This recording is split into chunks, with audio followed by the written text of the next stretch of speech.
Continuing with my modified chronological order, I jump to the final 3 episodes in the Cad Bane arc. Season 3, Episode 8, Evil Plans, Season 1, Episode 22, Hostage Crisis, and Season 3, Episode 9, Hunt for Ziro, Evil Plans. The beginning of this episode felt like a Disney movie, even the music. I kind of felt like I was watching Shrek, when Padme is trying to make the banquet perfect, and then oh no, they don't have any fruit to go on top of this cake, and then R2 and 3PO go shopping to get some fruit. It just felt a little weird. I'm not gonna lie, I was zoning out quite a bit during the first half of this episode. On one hand, you have scenes that feel like you're watching a bright and colorful, cheerful, oh, we're gonna have a splendid party type show. And then it cuts to Cad Bane being super sinister, plotting and planning. But yeah, the first half, R2 and 3PO end up buying the fruit from a vendor who is the one doing the haggling and actually increases the prices, and a scene that felt like it went on forever, but it didn't. It just felt that way.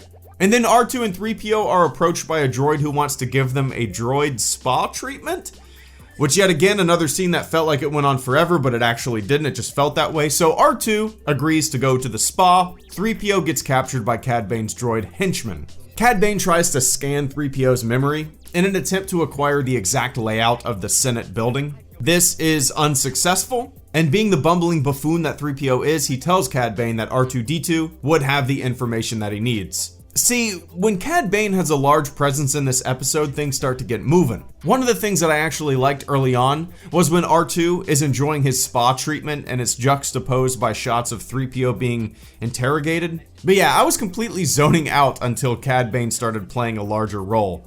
Man, he's a really great, sinister, in-it-for-the-money type of character. So long story short, Cad Bane gets the information he wants from R2-D2, and then wipes the droids' minds, and then leaves them back on the street. But I guess he only wiped their memories for like the past hour. At first I thought this was pretty silly. I mean, why not just completely render these droids unusable, dismantle them, or totally wipe their minds so they're wandering the streets, learning the world for the first time, basically. But after I thought about it for a bit, it makes sense from a tactical perspective. You wipe their memory of the encounter only, and then you send them back on their way as if nothing ever happened. They'd go back to where they came from, and then no red flags would be raised. If R2 and 3PO went missing, those red flags would be raised. But yippee skippy, the cake was fine, the day was saved. At the end of the episode, Bane travels to Tatooine to visit the Hutts and fill them in on the plan, but the Hutts give Bane a different assignment. They want Bane to rescue Ziro the Hutt from prison, because Ziro has some important information, and they don't want it to fall into the Republic's hands. I liked bits and pieces of this episode, but overall, I wasn't much of a fan. After watching Evil Plans, I hopped on over to Hostage Crisis. Here we go. I really like this episode. So Cad Bane and crew head to the Senate to demand the release of Ziro the Hutt. This episode really put Cad Bane even further on my list of awesome characters. He's ruthless, absolutely ruthless. Blasting down Senate commandos left and right, methodically walking towards his destination, lobbing a thermal detonator into a room of troops. He's a gunslinger, a bounty hunter, and really great. So the plan is to take a bunch of senators hostage and demand Ziro the Hutt's release. Cad Bane shut down communication to the outside world. No one can call for help. He's taken over the building and holding everyone at bay. One false move and a dozen senators will be killed. At the beginning of the episode, we see Anakin and Padme talking, having a romantic moment, and Anakin is basically showing Padme that she is the most important thing in his life, offering up his lightsaber to her to prove his point, which later on in the episode proves to be a bad decision. This episode actually reminded me of Die Hard. A group of armed terrorists go into a building, take hostages, and make demands. They shut down communication, they search, they plot, and they hunt for the John McClane of this episode, Anakin Skywalker. Anakin doesn't have his lightsaber, John McClane is unarmed, Anakin has to sneak around and take advantage of the situation best he can.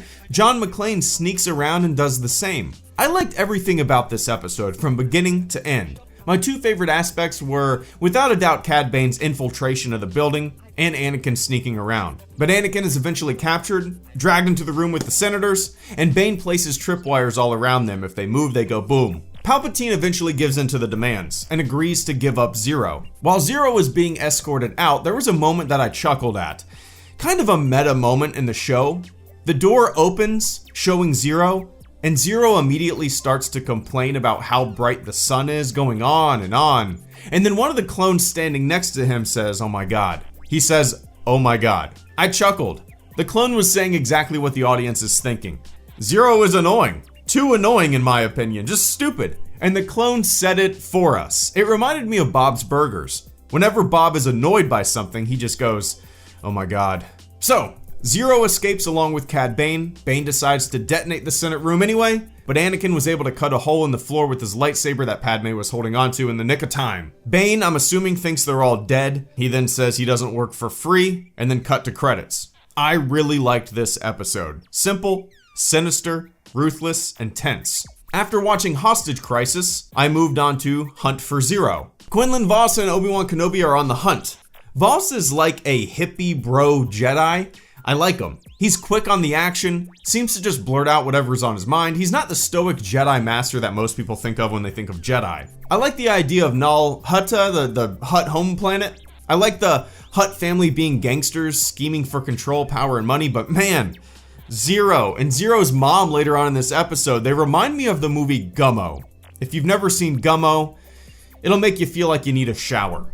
So, Ziro and Cy Snoodles apparently have a past. We see Cy Snoodles approach the prison cell that Ziro is in. She manages to break Ziro out. They talk about wanting to be together, talk about being in love, and this conversation might have been the most annoying and dumb conversation in this show so far. Not because they're having a romantic moment, but because the way both of them act and sound. I just sat there thinking to myself, what the hell am I watching? So Obi-Wan and Vos come into the Hutt's little chamber concert hall thingy. Vos picks up a cup and has a vision of Ziro, which was interesting. I guess he could kind of see the past in this object, where it had been, who has touched it. As neat as this moment was, it kind of felt like a really easy way for the plot to just have the Jedi immediately know what's going on. So, they go on the hunt for Ziro. Vos thinks Ziro is still on the planet. Obi-Wan thinks that's illogical, believing that he would leave the planet and flee because this would be the first place everyone would want to look for him. Vos is skilled in tracking and is able to follow the path that Ziro took. Ziro goes to see his mom, who is this enormous, bigger than any Hutt I've ever seen sloth-like creature. Whenever Ziro is on screen, my enjoyment of the episode just decreases and decreases. And then when Cad Bane or the Jedi are on screen, it bumps back up. And then Ziro gets back on screen, and the graph starts to decline once again. I think Ziro just throws a monkey wrench into what I think of when I think of the Hutts, which is fine, but damn, he's annoying. I'm curious what the audience consensus is with Ziro. Do people like his character? Am I in the minority? So Vos and Obi-Wan Kenobi end up at Ziro's mom's house. She tells them where her son Ziro is heading. The Jedi were able to convince her that if they get to Ziro first, he'll be better off because there are people out there that want him dead. In the end, Cy Snoodles double crosses Ziro and kills him. Okay, here we go. Things are getting good. This moment actually made me feel a little sympathetic towards Ziro. He thinks his life is about to change. He's gonna get rich off the information that he has. He plans on selling the information and ultimately double-crossing his own family, talks about being in love, and then blam, shot in the chest, dead. The Jedi and Cad Bane converge on Ziro's body. They get into a little scuffle, which was fun to watch, but ultimately, Bane escapes, and the villain of the week continues. These 3 episodes were very different. The first was silly, the middle was awesome and tense. The third was a little weird, but I enjoyed it overall. On to the next arc. HelloGreedo, out.